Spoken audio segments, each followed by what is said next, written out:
இன்னைக்கு இந்த வீடியோல வந்துட்டு நம்ம எந்த மூவியை பத்தி பார்க்க போறோம் அப்படின்ற மாதிரி கேட்டீங்கன்னா வரலாறு. இன்ட்ரோ பார்த்துட்டு வாங்க. இன்ட்ரோவே ரெடி பண்ணலையா? இப்போ ரெடி பண்ணிடலாம்.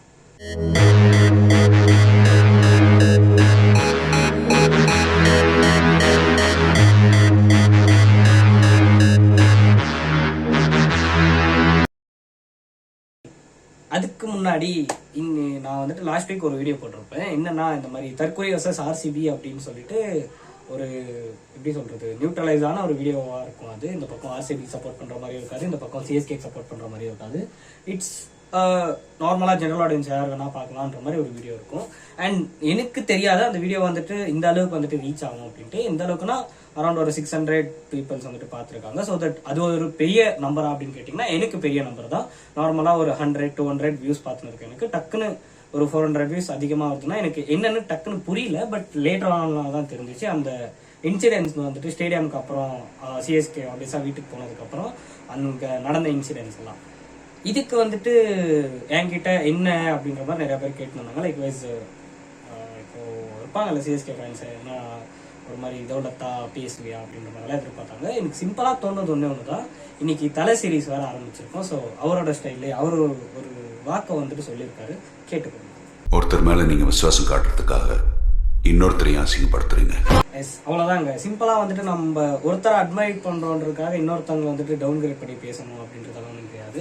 இதை வந்துட்டு என்கிட்ட ஒரு 3 years பேக் கேட்டிங்கன்னா ஏய் சிஎஸ்கேடா, ஏய் சென்னைடா, ஏய் அப்படின்ட்டு வந்துருப்பேன். பட் இப்போ வந்துட்டு நமக்கு இருக்கிற வாழ்க்கையில் அத்தனை பிரச்சனை இருக்குது, அதில் எதுக்கு நம்ம இந்த கிரிக்கெட் எல்லாம் பார்க்கணும் அப்படின்ற மாதிரி ஒரு நிலைமைக்கு வந்துட்டுருக்கிறேன்.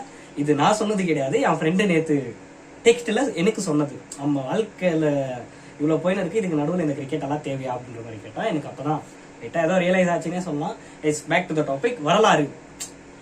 இந்த வரலாறு இந்த டாபிக் நான் எடுக்கணும் அப்படின்னு யோசிச்சதே வந்துட்டு ஒரு சின்ன ட்ரோல்னால தான். இந்த கேரக்டர் வந்துட்டு ட்ரோல் பண்ணி நிறைய வீடியோஸ் எல்லாம் பார்த்தேன் நான். எக்ஸாக்ட்லி எனக்கு ஒரு 2-3 தான் தெரியும். பட் ஈவன் வந்துட்டு அவரோட வாக் ஸ்டைல் ஆகட்டும், அவர் வந்துட்டு இந்த மாதிரி ஒரு படம் பண்ணியிருக்காரு அப்படின்றதுனாலே அதை டீக்ரேட் பண்ற மாதிரியே நிறையா இருந்துச்சு. எனக்கு வந்துட்டு ஒரே குழப்பமா இருந்துச்சு, என்ன இந்த இப்படி சொல்றாங்களே. லைக் வைஸ் இப்போ வந்துட்டு அது ஜெனரலைஸா இருக்கு, அந்த டைம்ல வந்துட்டு எப்படி பண்ணாங்க அப்படின்ற மாதிரி யோசிச்சேன். அதுக்கப்புறம் தான் அந்த படத்தை டவுன்லோட் பண்ணி பார்த்தா அரௌண்ட் ஒரு ஸ்டார்டிங் ஒரு 40 மினிட்ஸ் வந்துட்டு எனக்கு படம் பார்க்கவே பிடிக்கல. லிட்டரலா சம்மந்தமே இல்லாம இதேதோ போயின்னு இருந்துச்சு. லைக் வைஸ் எதுக்கடா பாக்குறோம் அப்படின்ற மாதிரி தான் இருந்துச்சு. பட் ஒரு ஹோப் இருந்தது, என்னன்னா கேஎஸ் ரவிக்குமார் தான் டைரக்டர். ஸோ அதனால வந்துட்டு ஓகே ஃபைனலாக கம்ப்ளீட் பண்ணி முடிச்சுக்கலாம் அப்படின்ற மாதிரி போனேன். பட் இன்டர்வல் கிட்ட வந்துட்டு தான் படமே ஸ்டார்ட் ஆகுது. லைக் வைஸ் எனக்கு என்னன்னு தெரியல, நான் இப்போ இந்த சீரிஸ் ஆரம்பிச்சதுன்னு தான் ஒரு விஷயம் நோட் பண்ணிருக்கேன். அந்த டைம்ல ஆனால் நான் வந்துட்டு பழைய மூவிஸ் எல்லாம் சொல்றேன், அந்த டைம்ல வந்துட்டு இன்டர்வல் வரைக்கும் வந்துட்டு ரொம்பவே இன்ட்ரெஸ்டிங்கா எடுத்துட்டு போவாங்க. இன்டர்வலுக்கு அப்புறம் தான் மெயின் கதையே ஸ்டார்ட் ஆகும். இன்டர்வல் வரைக்கும் இந்த சென்ஸ் ஒரு அவங்களோட பேட்டர்ன் இருக்கும்ல, இந்த மாதிரி சாங்ஸ் ஆகட்டும், ஃபைட்ஸ் ஆகட்டும், சில டைலாக்ஸ் ஆகட்டும், இந்த மாதிரி எல்லாம் வச்சுட்டு அதுக்கப்புறம் இன்டர்வல் வரைக்கும் ஒரு மாஸ் எலிமெண்ட் எடுத்துன்னு வந்து கொடுத்துட்டு இன்டர்வலுக்கு அப்புறம் தான் படமே ஸ்டார்ட் ஆகிற மாதிரி வச்சிருக்காங்க. அண்ட் அது வந்துட்டு ஒரு மாதிரி புதுசா இருந்துச்சு. அண்ட் இப்போ வரப்போற அடுத்த சீரீஸ்லயும் வந்துட்டு அது இப்படியே கண்டினியூ ஆகும்னு நினைக்கிறேன்.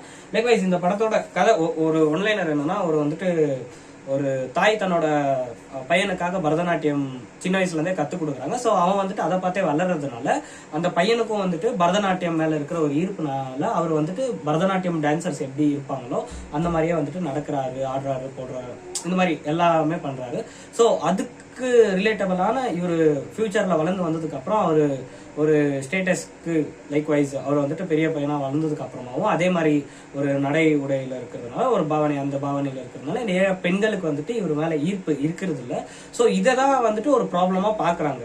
இதை வந்துட்டு ஒரு ப்ராப்ளமா பார்த்துருக்காங்க. பட் நம்ம ஹீரோயின் வந்துட்டு ஒரு இடத்துல இன்ட்ரடியூஸ் பண்றாங்க. அந்த ஹீரோயினுக்கு வந்துட்டு இவர கல்யாணம் வரைக்கும் எல்லாம் போயிடும். பட் அதுக்கப்புறம் வந்துட்டு சில அவங்களுக்கு பிடிக்காததுனால இப்படி எல்லாம் ஆயிடும். அண்ட் அதுக்கப்புறம் வந்துட்டு தன்னோட தாய் வந்துட்டு இறக்குறத ஹீரோ வந்துட்டு கண்ணு முன்னாடி பார்ப்பாரு. லைக் வைஸ் தன்னோட தாய் இறந்துருவாங்க. ஸோ அவர் வந்துட்டு ரிவெஞ்ச் மாதிரி அவர் வந்துட்டு ஹீரோயின் கிட்ட ஒரு ரிவெஞ்ச் எடுப்பாங்க. அண்ட் அந்த ரிவெஞ்ச் எடுத்ததுக்கு அப்புறம் வந்துட்டு படம் எப்படி போகுது அப்படின்ற மாதிரி தான் இருக்கும்.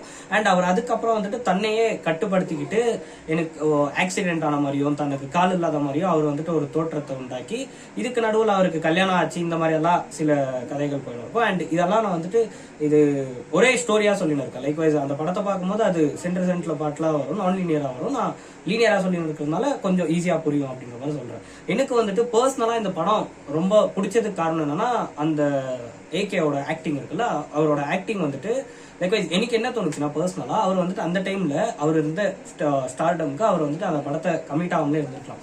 இந்த மாதிரி எல்லாம் வேணாம், கான்ட்ரவர்ஷியலான படம் வேணாம் அப்படின்ட்டு. இந்த மாதிரி கதைகள் எல்லாம் இப்ப இந்த ஜெனரேஷன்ல ஏத்துக்க மறுக்கிறாங்க. இந்த மாதிரி கதைலாம் எவன் எடுக்கிறான், சில ப்ரொடியூசர்ஸ் ஆகட்டும், இந்த மாதிரி எல்லாம் இந்த மாதிரி கதைலாம் வேணாப்பா அப்படின்ற மாதிரி இருக்கிற பட்சத்தில் அந்த டைம்ல வந்துட்டு இவரு அந்த படத்துல நடிச்சிருக்காரு அண்ட் அதுக்கு ஈக்குவலான ஒரு பர்ஃபார்மன்ஸையும் கொடுத்திருக்காரு. அந்த படம் முடிகிற வரைக்குமே ஒரு சிம்பிளான ஒரு ஸ்வாக் மாதிரி தான் இருக்கும். அதை வந்துட்டு என்னவே கேள்வி பண்ணாலும் அந்த டைம்ல வந்துட்டு எப்படியெல்லாம் ஆர்டிகல்ஸ் இப்பயே நம்ம பாக்குறோம், இந்த மாதிரி ஆர்டிகல்ஸ் சொல்றாங்க நியூஸ்ல, அந்த டைம்ல எல்லாம் வச்சு செஞ்சுட்டு இருப்பாங்க தலையை, அது மட்டும் கேரண்டி. அண்ட் அவரோட ஸ்வாக் வந்துட்டு ஒரு ஃபீமேல் ஸ்வாக் மாதிரி ஒன்று கொடுத்துருப்பாரு. ஒன்றும் இல்லை, லைட்டா இப்படி தலையை பண்றதா இப்படின்னு அவ்வளவுதான் சிம்பிள். அந்த ஸ்வாகே வந்துட்டு அவ்வளோ நீட்டா ஒரு மாதிரி அந்த அவரை பிடிக்க வச்சிடும், அந்த மாதிரி ஒரு ஸ்வாக் இருக்கும். அந்த படத்துல வந்துட்டு த்ரிபல் ஆக்டிங் வேற. இதுல ஹீரோ ஒரு பக்கம் இருப்பாரு, ஹீரோ இந்த சென்ஸ் அவர் தான் அந்த மெயின் லீடு இருப்பார்ல, அவர் தான் அந்த அப்பா கேரக்டர் பண்ணியிருப்பாரு, அவர் தான் மெயின் லீடு. அதுக்கப்புறம் வந்துட்டு தன்னோட 2 பிள்ளைகள் அப்படின்ற மாதிரி இருக்கும். அண்ட் அதை வந்துட்டு நீங்க கதை பார்க்கும்போது புரியும். ஃபர்ஸ்ட் ஒரு 40 மினிட்ஸ் வந்துட்டு நார்மல் தமிழ் டெம்ப்ளேட் இருக்கும், அதுக்கப்புறம் வந்துட்டு டோட்டலா மூவி வந்துட்டு வேற லெவல்ல இருக்கும். அண்ட் அந்த படத்தை பார்த்து முடிக்கும் போது ஓகே நம்ம தலை வந்துட்டு இந்த மாதிரி ஒரு படத்தை நடிச்சிருக்காரு அப்படின்ற மாதிரி ஒரு சாட்டிஸ்ஃபைங்கான ஃபீல் இருக்கும். எனக்கும் வந்துட்டு பர்சனலா என்னதான் ஆளாளுக்கு நான் அணிலு நான் ஆமை அது இதுன்னு சொல்லி சுத்தினாலும் மூவிஸ்ன்னு வந்துட்டோம்னா மேஜரா ஒரு படத்தை நீ ஒரு படம் நல்லா இல்லைன்னா நல்லா இல்லதான் உனக்கு இன்னரா தெரியும், நீ என்ன நீ எந்த ஃபேனா வேணாரு. பட் ஒரு படம் நல்லா இல்லைன்னா அந்த அந்த படத்தை ரசிக்கிறவனுக்கு தெரியும், ஓகே இந்த படம் நல்லா இல்லப்பா, வாண்டடா ஒத்துக்கணும் அப்படின்ற மாதிரி இருக்கும். அண்ட் அந்த மாதிரி தான் நிறைய மூவிஸும் வந்துட்டு ரிலேட்டபிளா ஒத்துக்குவோங்க அப்படின்னு சொல்றேன் நான். இந்த தலை கிடையாது, தளபதி கிடையாது, ஓவராலா தமிழ் இண்டஸ்ட்ரி இப்போ மூவிஸ் அப்படின்ற மாதிரி.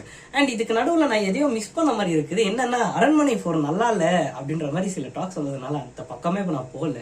பட் பார்த்தா அரண்மனை 4 வந்துட்டு 100 crores அடிச்சிருக்காமா.